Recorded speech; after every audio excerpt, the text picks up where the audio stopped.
Let's get good. This is Endless Space 2 Awakening, and we are playing as the once Guardians of the Galaxy, the Unfallen. However, this episode, we're going to be changing our perspective on things just a little bit. We're going to extend our roots around the throat of the United Empire, and squeeze, and squeeze, and squeeze, until we bring the peace that only silence brings to the galaxy. In order to do such, of course, we're going to get our vine ships entwining everything in sight. That is the goal, all the entwining right now. We've got them running on 2 different UE systems. Both will complete in 3 turns right now. When we combine those fleets, they'll complete even faster. Altair already has a set of vine ships on its way there. We are gone when it comes to the vine ships right now. We want them everywhere. We want them all over the United Empire, and we want to crush their very essence out of existence. We tried being peaceable, guys, we did. I wanted to be the fully pacifist Unfallen. I wanted to try to be nice, happy trees for everyone, okay? We were trying to pull some Bob Ross stuff off here, and no, they just wouldn't have it. We can't be nice, happy little trees, guys. We're not allowed to in this galaxy. So now we're gonna be mean, scary treants. We're gonna take everything. At least from the UE. Everybody else has been cool. We're gonna be cool with everybody that's cool with us. We're still gonna try to be reasonable trees here. But as far as the UE goes, they've already cashed that check. They are done. Not gonna find the Guardian there on Cygnus just yet. We would actually like to entwine Cygnus, though. That is a beautiful system. So what I'm hoping will happen is we'll entwine Perseus, and then we'll combine these 2 fleets and start entwining stuff in like a turn. I'm hoping. And that should help us to kind of move through the galaxy very quickly. I'd like to get to Cygnus. That could be our very next system that we claim. Wouldn't mind that one bit. You need to sleep for probes. You can continue scanning. Well, we don't want to scan the population units here. Like, there's basically everything in this system we don't want to scan. There's life forms, which it says you have a high chance for anomalies and a low chance for luxury resource deposits and loot. But quite often you'll find a minor population there, and the idea of shipping a minor population all the way from here back to our empire is terrifying to me. I don't want to lose that population, so instead we're probably not going to scan any of that, we'll just wait. What we can do though is send this guy down here to scan down Mira. Let's do that. Okay buddy, what you gonna find us? Find us something good. We need a win here. That wasn't good because it wasn't permanent. We got a honeycomb scope, that's okay. Little bit of extra vision on systems, and this savannah is wonderful. Ooh, very nice. Dig deeper. The surface of the planet is tranquil, but a quick scan reveals from the ground under the surface is teeming with robots, diligently working to transform the barren wastes into fertile land. You have no idea who created them. It strikes you, however, that these robots can be put to good use on some of your less agriculturally inclined systems. +5 food per population on barren when colonized system on Empire. Ooh. That's cool. That's very cool. So I actually don't mind getting this system either. That's a really nice system. We could get both of those and then grab this for some dust and this for some production. We do want to keep in mind that the UE is over here somewhere. Or not the UE, but the UC is over here somewhere. We are allied with them, I believe. I believe we're at peace with them. Yes, we are. We're at peace with almost everyone in the galaxy. But peace can be deceiving. Remember that. Remember that, UE. We are coming for you. Okay, so we're done here. We're just gonna end. Yeah, we'd love to stay pacifists here.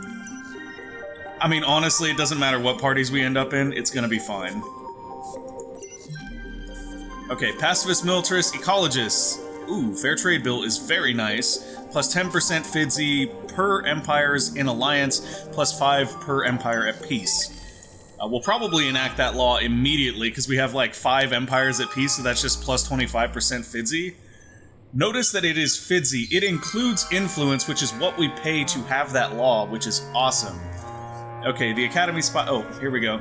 So this is the Academy quest to get level 9. I don't think I read it, so we'll read it real quick. Another member of Isyander's inner circle is in contact with you, a highly suspicious Sophon known as Igshrazaz, whose calls cannot be blocked and whose messages show up on devices that nobody knows exists. It seems that he is Isyander's chief of information security, and he is showing great interest in your hero's assignments. He asks simply that you improve the experience and skills of a hero, and that he will learn all he needs to know by tracking the progress. When you ask how he expects to get the information, he rolls his eyes and rattles off a list of your passwords, data keys, and makes a snide comment about the contents of your personal safe. Well, screw you too, buddy. See that your heroes gain both experience and power, or they may seek it elsewhere. The Academy Spymaster, for he is that, as well as many other things, nods at your report. He is restless and short-tempered, and you learn a few Sophon words that perhaps you should not have, but he appreciates results and you have delivered. So now we have Empire Academy, which is an Empire improvement that increases food and production on our original population, which is crazy because our original pop already gets a ton of food. You are waiting to hear from the Mercurial Sophon again, or perhaps his assistant, when you are contacted by a different leader. She simply calls herself Chloris, a Mazari ship captain, once the commander of Knet Moldauer and the military strategist behind the rebellion. Her interests turned to science and archaeology, and it fell to her to organize much of the construction of the new metropolis around the sacred ruins left by the Lost. Now, one of the foremost experts on endless technology and lore, she is asking that you build research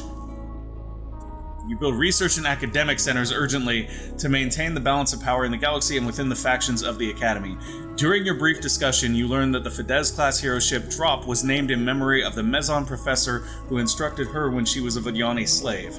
She comments that the Fidesz-class ships are lethal offensive weapons, which is a fitting memorial.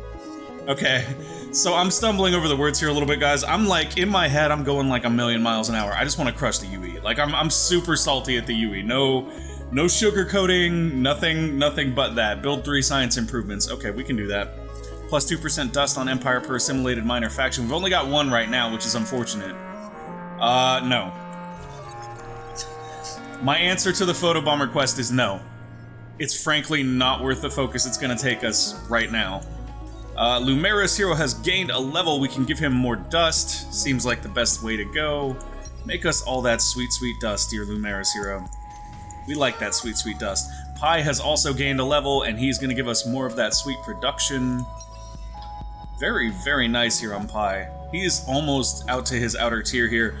We may want to pick up happiness on him, but I don't think we're going to end up needing it, to be honest. I think we'll just go for more science and then get bean counter real quick. Okay. We should look at the market and see if there's another hero for us to buy. Zero lag command, basic bombers, basic fighters, and basic railguns. We are working on boarding pods as well, and now we have the ability to put out large fleets with 18 CP. Well, 19 CP, but we're probably only going to end up using 18 of it. So right here we have a logistics ship and 2 fire ships. In queue we have 2 more logistics ships, so we'll need 1 more fire ship to round that out.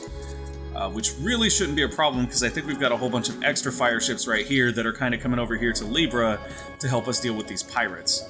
Because the pirates... No, don't...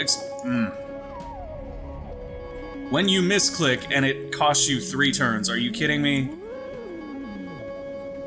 Okay, engage while they're here, there we go. This is fine. This is fine. We have manpower here now, we'll be able to take the pirates out. It's all good. Everything is fine. Nobody saw that, right? I didn't misclick. Okay, so we do need to pick new laws, which is fine, because we have an awesome new pacifist law that we want to make use of. This is just gorgeous right here. Lots and lots of greatness. It's going to cost us some influence. We don't really care. We have a ridiculous amount of it already. Up to the marketplace here, we have 4.7k, so we can buy most heroes flat out. Let's see which heroes we most want. We're interested in Baramoxa here because we really need governors more than we need fleet commanders, and there are a lot of fleet commanders in here right now. So Baramoxa is a scientist and an Unfallen. The Unfallen don't actually have the best skills for a governor, in my opinion. Like, they really don't. They've got some influence stuff that's kind of cool. I guess they have some extra food, which we can turn into production, but their top tier skill is basically health regeneration on ships, which means they're not, in my opinion, ideal for governors in any capacity. Bean counter is an option on this guy, though, so we'll probably pick him up. Plus, the rest are just not as good options either. I mean, potentially you could turn one of these into a governor, but they're not going to have the skills that you want on a governor. Let's go ahead and buy Baramoxa right away, and we'll put him on the only system we have left, Gistrid. Hey, buddy. Let's get you assigned. So, the upside here is that we now have a hero on all of our fleets, essentially, and all of our systems The downside is we only have 3 systems because we lost Deneb, and that's why it's so easy to fill our systems. We need to basically gain more systems as quickly as possible. And in that note, it almost seems like we should be putting out more Vine ships again, because I'd like to have 2 separate Vine ship fleets that we could send to 2 separate locations to keep the entwining going. Oh, we have double fire ships right here. We actually just bring those up here, and we'll have a full fleet as soon as those logistic ships come out, and I'm perfectly happy with that. So what we're going to do here instead is going to make sure that our Vine ships have the best possible engines. I think we already upgraded those, but I want to be sure. They do indeed, and we're just going to make a bunch of Vine ships here. Although, let's see how long it would take to make these. No. More Vine ships. All the Vine ships. We need to entwine everything. 1, 2, 3, 4, 5, 6, 7, 8. Sure. 8's good for now. And you guys can merge up? Yeah. Wait, we have 1 extra fire ship here, I think. Yeah, we do. Okay, so we're gonna take one of these fire ships out, and then we'll wait for those 2 logistic ships, and this will be a full fleet ready to burn down anything we put in front of it, and we are gonna put a lot of UE systems in front of it just to see what happens. We need our Vine network to connect before we can even use these guys, so we're just gonna send them down here then. That's fine. Go, little Vine ships, go. They are slower than death, though. They have the new engine? They do have the new engine. They're just super slow. We may actually go ahead and put one of our fleet commanders on that Vine ship once we clear out these pirates, just to speed up their processing through the galaxy. Hey, more Void Stones here. That is a nice little pickup we'd be glad to have. ESO is just a really, really nice system. This is where we lost the ELO at, so we know that there are probably ELO pops there that we can take advantage of as well. And we know if we Vine out this way, we're probably going to end up finding the UC. They're probably right here on Iris. That's my guess. They're probably on Iris. They could also be on 3C here. But I much more strongly suspect Iris than 3C. And if we really wanted to, we could dig for the tech to get there and find them. We're actually going to have access to it very soon anyway because of these laws. And I think somebody was talking about another military... Oh, Resilence was mentioning another military law, but I'm not sure... Or another tactic. But it wasn't in the military tree, I don't think. I think it was in a different tree, which kind of threw me off. Let's see if we can find... What are these actually listed as? Tactics. So I wonder if I search tactics, if we can see all the tactics. No, they're all in here. All of the tactics are in here. Okay. So it was... Not those ones. Not those... Was it Needs of the Many here and Barrage Fire? I think it might have been. Number of enemy ships used against swarm tactics. Needs of the Many, sacrifice manpower to get more power for the battle. Use a few ships to have extra manpower to get a bonus for this battle. Full reserves, have an action point after the battle, but reduce power. What is this? En passant, prudent positions. Reduce damage across flotillas to minimize ship loss. That's actually really cool. And then evasive maneuvers. Unlucky arms, grim recycling, repair and recover. So grim recycling here, get a strong fleet defense boost each time an allied ship is destroyed. Use it if you think you will suffer heavy losses or if you have plenty of ships. So grim recycling could be interesting as far as having our ships be very defensive and be able to use the boarding pods. But in my experience, the boarding pods are basically just a bonus, right? So you like throw them on a ship, and you may not get a ship every time they engage, but when you do, it's just a free ship you can then sell. So I'm fine with us just using it like that. Subterranean, signal, or ruins. Let's just do a signal here. We get Positron fleet. Oh, we actually got a fleet out of that. That's pretty cool. We're gonna sell that fleet immediately because we have no use for it. But hey, we did get something. Let's go ahead and scan down another planet here. Yeah, we can go for Subterranean and scan down their resources, just see what they've got. And we can scan over here. Lovely, some Gigalatus here. Picking up a little bit of resources while we do that. Ooh, pirates everywhere up in that edge. Let's see if we can send a probe out that way. I don't know if it'll actually go far enough to reveal those lanes. But here is Othero, which is a system of the choir? What? Oh no, that's the Nakalim. I can't believe I got the Nakalim symbol mixed up. We just did our Nakalim playthrough. Like, what is going on in my head, guys? I mean, obviously, we all know what's going on in my head. My head is literally like, kill the UE. Kill the UE. They have to go. They have to pay. That is all that's going through my head at this point. Oh, the vines are almost there, and pacific conversion seems to be an option already. We'll take a look at that. An undercover documentary concerning a makeshift community who live in one of your planet's biggest refuse facilities has become a loaded political issue. Many are scraping a living in the system's dumps, scavenging the recycled materials while setting up their homes in the very same places amenities have followed, and these places are now lively, if polluted, and dangerous hubs.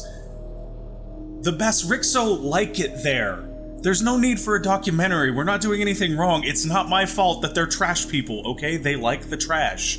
Environmental groups demand that action is taken, that industries need to manage their resources better and not fuel these communities. Other suggestions have gone even further and monetizing these places more effectively. In essence, they advocate greater ties between industry and the refuge sites. I mean, if the Basrixo are here turning all of our refuse into production, why is anybody upset about that? No, I'm gonna go for shutdown here, mainly because I'd rather keep happiness. Although, additional production isn't... I lied. We're gonna go for enhance. We're gonna go for enhance. More production in the trash heaps. We'll keep on preemptive bombing here because we don't necessarily have the manpower to rush them down yet. We'll do this one more time and then we'll rush them down. Or we'll just win. That works too. We can just win. Hey! See, there are nice people in the galaxy, like the He Show. Okay, National Museum is finished working on vine ships there. We have entwined Perseus. Show me more. It just costs influence to pacifically convert systems, and we progress if they're vined at all. Can't convert this system until the celestial vines are removed. What? What does that even mean? Interesting. Why is it okay? That's a bug, I think. Because that's the option to give the system to to the Academy, and we're not able to do that. That's a Nakalim thing. I don't think we're supposed to have that, guys. I really don't think that's supposed to be there right now. Is Pleone also done? Or does it have one more turn? It has one more turn. Okay, so once Pleone's done, we're going to converge all of our vine ships here on Perseus, and then it should just be one turn to vine a system, and we will vine everything. And you can keep searching. So that's kind of weird that happened, but I'm not going to complain about it. It's honestly just kind of funny. Like, I mean, I guess if we could hand all the UE systems to the Academy, we would. That would be kind of entertaining. Okay, logistics ships should be coming out of queue here very soon. One turn for the next one, and then 3 for the one after that. We are kind of stuck waiting for them before we have, like, a full-fledged military force. On the upside, though, Libra is clear now, and we can just sit there and hold on to that.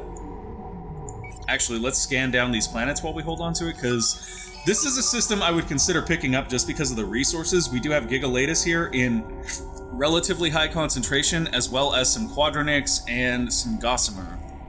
Now, if we look at the... Wow, 7.5 Gigalatus, that's without any improvements or anything. I think we'll actually settle Libra for sure. Although we technically don't have the tech to get any of their planets yet. We can get that though, so it's not that big of a deal. Minus 10%, or 10%... Yeah, 10% dust upkeep on a fleet is great, we'll take that.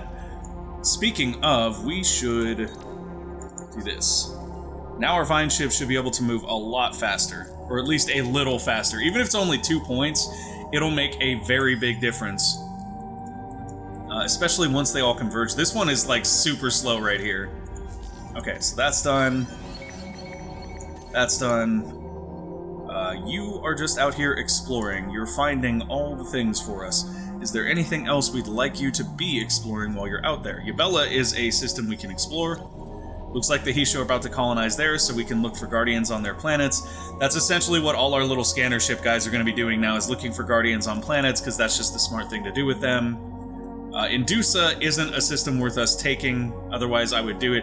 It's one of those things where, like, okay, they've got Gossamer, and we might want the Gossamer, but we don't want it bad enough to take that system. We really don't. We're going to have an Econ Behemoth in 2 turns. I think everything is fine here. I'm going to start working more on our economy on Sylphie here, because you do need a strong economy to wage war. Typically, when we do this, you guys know how I play. I build up the economy, then we go to war. but in this case, we've been kind of forced into war early, and now we just have to be aggressive. Gistrid, a major industrial hub for your empire, is holding a fancy summit for industry leaders and politicians to mingle and talk business, away from the scrutiny of the public eye. That sounds on the up and up, doesn't it?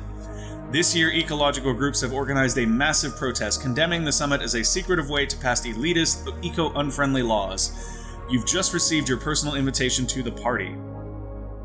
So if we attend, we lose some happiness, but we gain a whole bunch of industry. If we choose not to attend and we condemn it, we gain some happiness, but we lose a whole bunch of industry. I would rather have industry right now, and happiness is easier for us to manufacture. Sure. That works absolutely fine. The strong dispose of the weak. It has always been thus, and it will always be thus. Zelavis, we're coming for you. You keep your veiled threats to yourself. We are coming for you. Stop peaceful conversion and reset its progress to 0. No. No. Please go to war. Please go to war.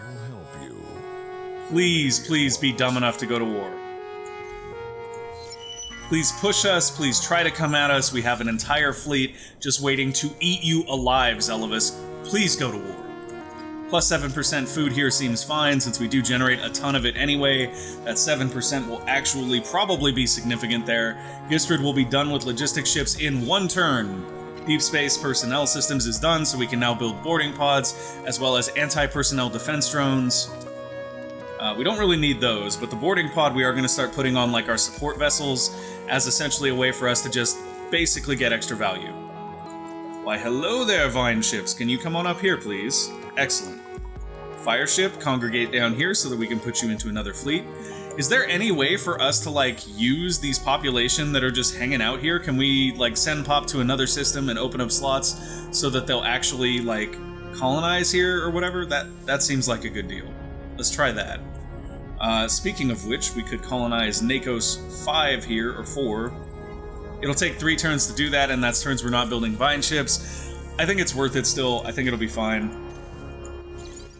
We basically need to do that, otherwise we're just not generating Pop on any of our systems right now, and that's a bigger problem since we're not colonizing new systems at the moment either. We do need access to Arctic planets as well, so that's something we should look at getting down here, as well as wormhole tech.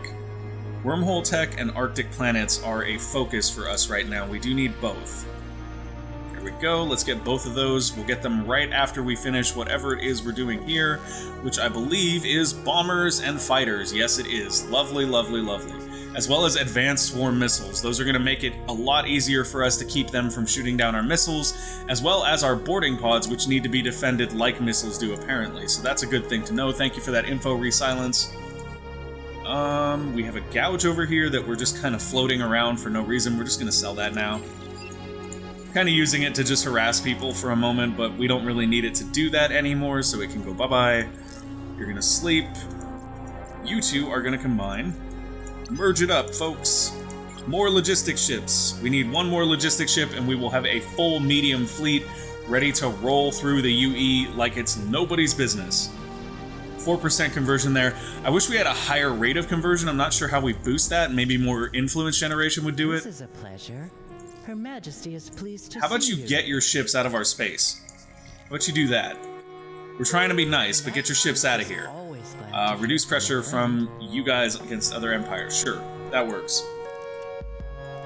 Vine ships are still just hanging here. We're kind of waiting for them all to congregate. Although it looks like our other fleet has arrived. It has. Okay, so we're going to combine these ones in here. And then these guys will be landing shortly. So what we'll do is we'll just move them up to Nihal, and we'll have these guys join them when they land on Nihal. Wow, they really couldn't even make it to... Oh, that's because some of them had already moved this turn. Okay, that makes sense. I was like, really? The movement is that bad on those ships? Come on. Okay. Dust could buy out another hero potentially, but we don't really see any we want, and we don't have anywhere to put them even if we did. Let's go take a look at our population details, make sure we're boosting people we should be boosting. We are not currently. That's a problem. Let's boost our Calgaros and our Pulsos as well if we can. So we need Red Sang and we need Drift Buds. So let's go in here. We can pick up some Red Sang. Let's just buy 20. 20 is fine. Buy that 20. Was it Drift Buds or Proto Orchid for the other faction that we were trying to boost? I think it was Drift Buds, but it could be Proto Orchid. I'm going to double check. The symbols are pretty similar. No, that's Drift Buds. So we'll boost them, we'll boost the best Rixo. Lovely. And you guys are fine just hanging out for a moment. End the turn.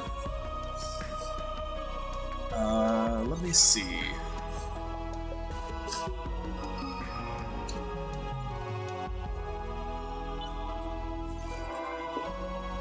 Oh boy, lots and lots of things to do. Okay, so Nihal has been successfully hacked. We can create a backdoor, we can embed a sleeper, we can influence politics. Let's go with probably create a backdoor here.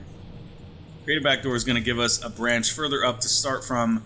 Nihal being one system away from Altair means that we can shoot that hack to Altair, and if we land it, not saying we're gonna, it is kind of dangerous, but if we do land it, then what ends up happening is... And we might actually do it this way, yeah we will. Gonna take 9 turns to get there, that's rough. They could detect us relatively early as well. We're gonna do an accelerator here on Nihal, because now that this passes through Nihal, that should actually speed that hack up a little bit. And the goal here is to hack their capital and start stealing their technologies, although in all honesty, yeah, we'll boost the Harashim as well. I think what we'll actually do here is, if we land this hack, we're gonna put all their systems into open rebellion. We're gonna do that, it'll cause them to have to fend off their own people. Oh, really? What you think. Really? You want a bureaucratic imbroglio us, huh? Okay, that's gonna go well for you. Bumper crop. You've read the reports and it looks like luxury resource generation across all your systems is exceeding expectations this year. You can already anticipate the response from your advisors, though. The industrialists will advise you to quietly shore up the Empire's economy with the extra goods, while the religious contingent will want you to make a big show of thanking the gods for a bountiful harvest. So we can reduce our system development costs, which isn't super important, or we can increase our resource gains. We're going to increase our resource gains for sure. First Ardent Embers expedition is ready. What is that? That's our explorer right here. Lovely. What do you have available? Find that. Oh, it's a life form. We should have waited, but hey, it's okay. We got Transvine. So Transvine found on that planet. Uh-oh. Oh, this is our faction quest. Awesome. Awesome, awesome, awesome. Those who watch us grow comment on our newfound strength. They also question what we do and why. To answer this, the Unfallen must look at the deepest elements of our own history to destroy the UE, and question the things that we never before thought to question, like whether we should destroy the UE. Oh, did I mention destroying the UE? Okay, so Heart's Hammer is available to us now. It does do crew damage per hit, and it is a beam weapon. Interesting. Really, really like that. Let's see what the next branch of our quest is, though. I'm like, erg. Okay.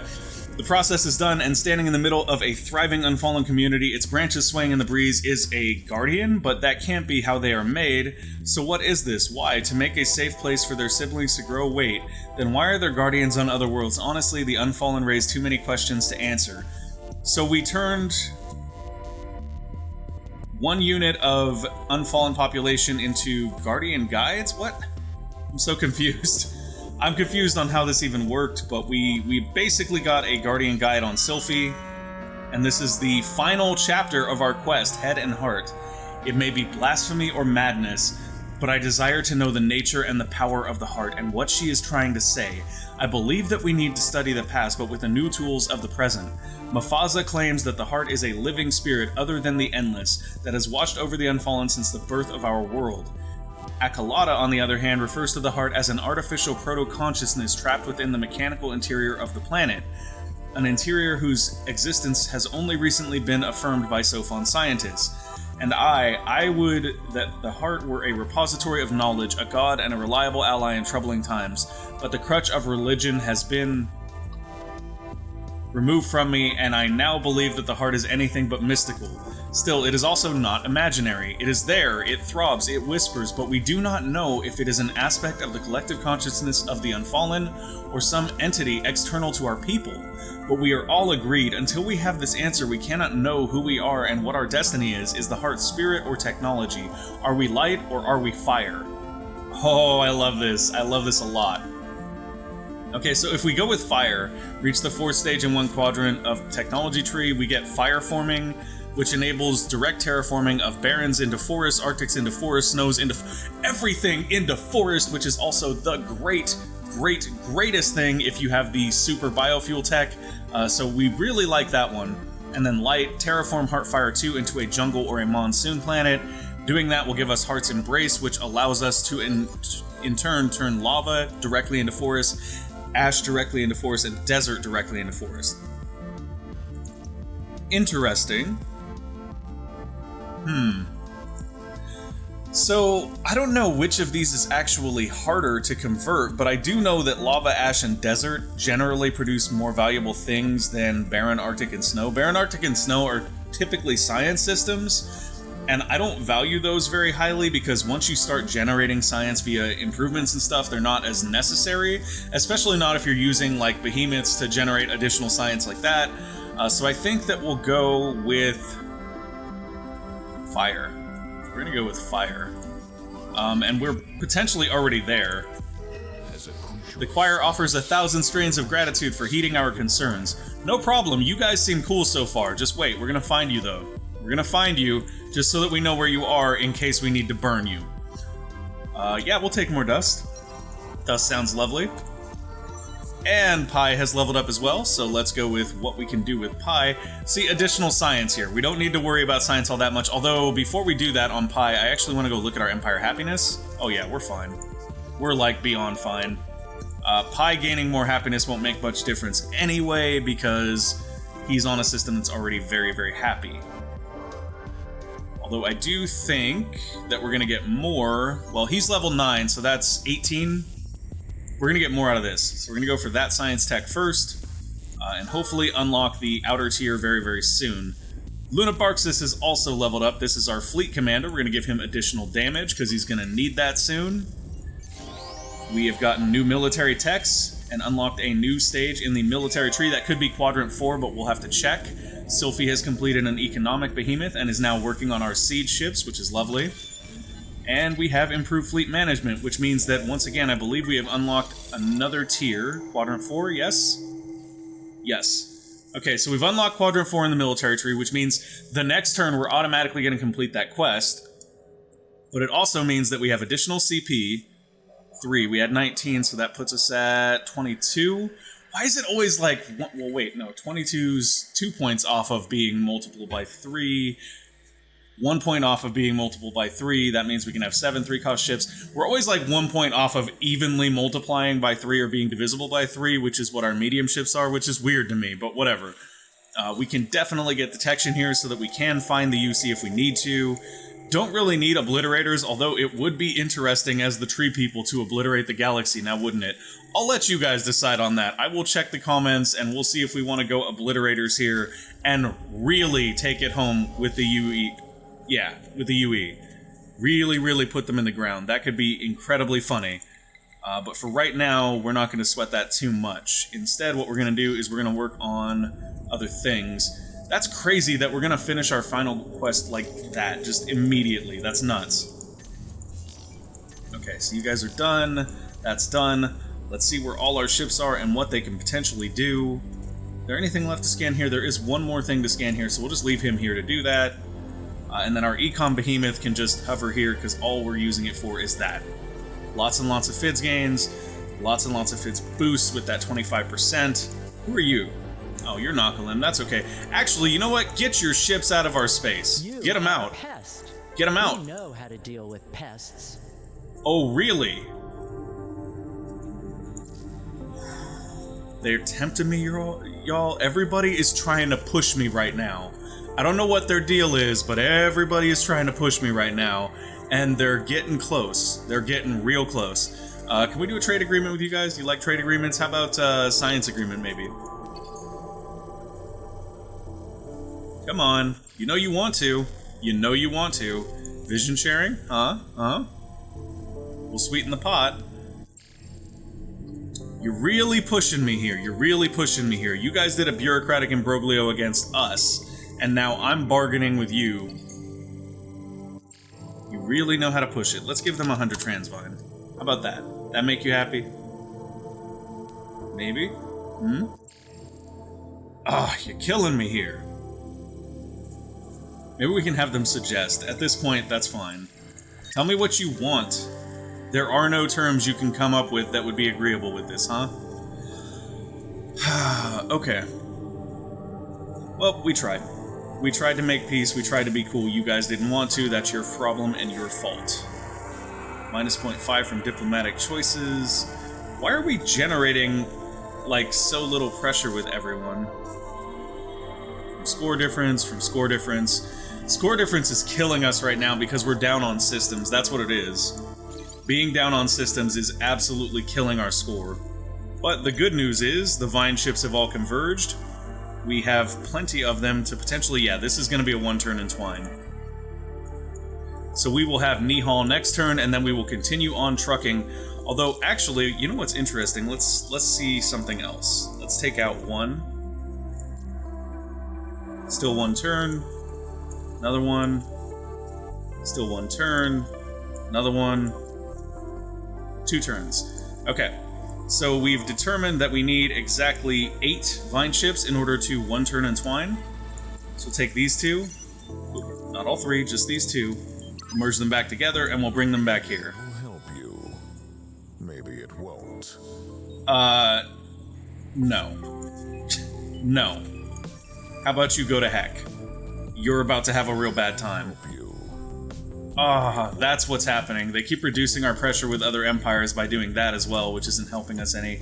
Oh no, wait, go up to Deneb. Okay, they'll get Deneb next turn and they can start working on Deneb, and then we can start sending out more stuff to sort of reinforce them.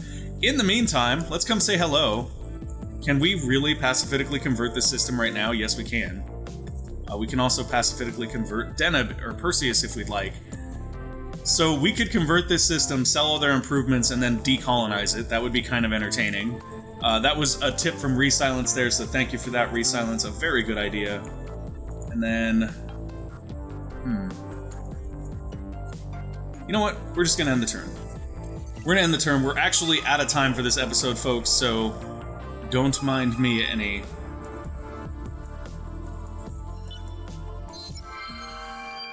In 6 turns, ensure that population from minor civilizations reaches 221 at a minimum. How did we not... Oh, wait, this is minor pops. This is minor pops. I thought that was the food one. The food one we absolutely should have won. Or will win. They who control the dust ask the questions. In 10 turns, make sure you own the trade company producing the most dust in the galaxy. We don't actually have a trade company yet, so we need to potentially get one if we want to do that. We've seen this event before, we're going to arrest the spies here to get plus 10 influence on Empire per turn. Competitive quest info, food fight, good is set to complete the quest in 2 turns. Yeah, we're getting that. And there we go. Hypothesize, test, and theorize, we have uncovered the truth. The heart is a wounded survivor of the lost, a damaged spirit who has lain hidden within Koyasil for ages. It has rested quietly, building and strengthening the Unfallen, giving us sentience and power. And though we are forever in her debt, we do not yet know her purpose. We see now, however, that we are both ancient and young, born of both nature and technology. We do not choose between fire and light. We are the Unfallen. We are both. Oh, I love this! Okay, so the Unfallen were engineered by a surviving Lost, which in and of itself is super cool. The Organs seek many things, knowledge is precious, and a pooling of our scientific wisdom would benefit all. Lovely. If you're sending a science agreement, I'll take it. What you will. Ooh, this is too good, guys. This is too good. This is way, way too good. Are you really this dumb? Well, this should be entertaining. So we have primarily missiles here, I believe. Yeah, we have primarily missiles at range. He is tanked very heavily against that, which is problematic. However, at the same time, he is split damage types. This is probably our best overall tactic. Wish I could get more info on his weapons. Let's go ahead and do this. Although before we do that, I wonder if we can assign a hero to that fleet. Okay! Why are Vine ships here? Why are Vine ships being pulled into our combat? We don't want that. No. No. No, get rid of them. I don't want the Vine ships in the combat. What is this even? How does that work? How are they able to force our Vine ships to fight if we have other fleets there to defend them? We don't want them merged. We don't. That is super irritating. Okay, so if they're gonna do that, and we can't do anything about it, then we just have to fight them off, which is gonna suck, because we're gonna lose a bunch of vine chips here. You know what? This is something we can deal with next episode. Alright guys, next episode we are gonna see what happens with those fleet battles. If you guys have any info on potentially moving our vine chips out of that fight, like, it doesn't make sense to me that... Is it because they're on top? Yeah. You guys have a way we can save the vine ships, let me know, because otherwise we're probably going to lose them here, and that's going to be really annoying. Wow, the UE is just out of their mind. Just absolute... Anyways, we'll get them next time, guys. See you then. Thank you guys for watching. I hope you enjoyed the show. If you did, make sure to go ahead and give us a like or subscribe to the channel, and we will see you next time. Bye!